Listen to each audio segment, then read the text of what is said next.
যারা আমার এবং আমার পরিবারের বিপদের সময় সহায়তা করেছেন, মানসিকভাবে আমাকে সহায়তা দিয়েছেন, তাদের কাছে কৃতজ্ঞতা জানাই। এই সন্তুষ্টি একজন বাবার, যিনি উচ্ছলতায় ভরা শত আবদারের 8 বছরের নিজের শিশুকন্যার খণ্ড বিখণ্ড ছিন্ন বিচ্ছিন্ন মরদেহ দেখেছেন নিজেরই চোখে। রায় ঘোষণার পর তাই এমন প্রতিক্রিয়া। এই রায় বাস্তবায়ন হলে আমি সম্পূর্ণভাবে আমার মনের প্রত্যাশা, যে রায় এবং কার্যকর হলে মনের প্রত্যাশা, আমার আকাঙ্ক্ষা সেটা মিটবে। এর আগে সকাল থেকেই ঢাকা মহানগরের দায়রা জজ এলাকায় নিরাপত্তার কড়াকড়ি, কারণ চাঞ্চল্যকর রামিসা ধর্ষণ ও হত্যা মামলার রায় ঘোষণার দিন ধার্য আছে রবিবার। সকাল 8:30 থেকে 9টার মধ্যে আসামি সোহেল রানা ও তার স্ত্রী স্বপ্না আক্তারকে কারাগার থেকে আদালতে নিয়ে আসা হয়। এর ঘণ্টা দুয়েক পর তোলা হয় এজলাসে।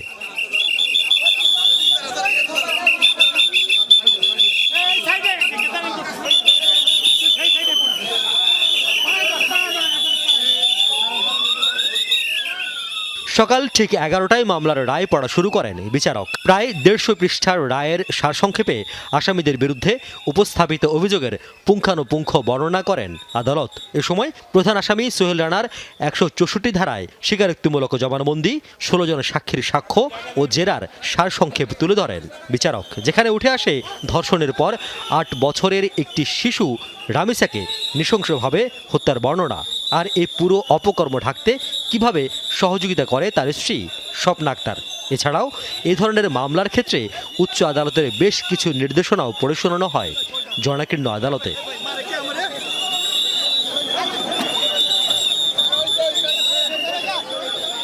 প্রায় 40 মিনিট আসামিদের অপরাধের ফিরিস্তি উপস্থাপনের পর মূল আসামি সোহেল রানার অপরাধ ও তাকে সহযোগিতার দায়ে স্ত্রী স্বপ্না আক্তারের অপরাধ একই বিবেচনায় নিয়ে দুজনকেই মৃত্যুদণ্ড দেন আদালত।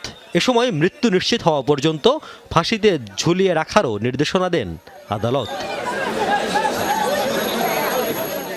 রায় নিয়ে নিজেদের প্রতিক্রিয়া জানান এই মামলায় স্পেশাল পিপি ও রাষ্ট্রনিযুক্ত আসামি পক্ষের আইনজীবী। আদালত তার ফাইন্ডিংসে ক্লিয়ারলি বলেছেন যে ডাক্তার তার সাক্ষ্যে অর্থাৎ অটোপসি রিপোর্ট যিনি দিয়েছেন, সেই অটোপসি রিপোর্টে ডাক্তার ক্লিয়ারলি উল্লেখ করেছেন যে ভিকটিম রামিসা আক্তারের দেহে ধর্ষণের আলামত। যেহেতু এই আসামি আদালতের নিকট 164 ধারা জবানবন্দিও দিয়েছিল এবং মাননীয় বিচারিক আদালতের নিকটও সে নিজেকে দোষ স্বীকার করে অনুকম্পা চেয়েছে, সেহেতু এই আসামি এই কথিত চাঞ্চল্যকর ঘটনার সাথে এই সংশ্লিষ্ট নিজেই স্বীকার করেছে এবং সে ছাপা সাক্ষী দেয় নেই। আমি যেহেতু সে ছাপা সাক্ষী দেয় নাই, তার মানে সে অপরাধী, যে অপরাধী প্রকৃত তার সাজা পেয়েছে, ন্যায় বিচার নিশ্চিত হয়েছে আমি মনে করি।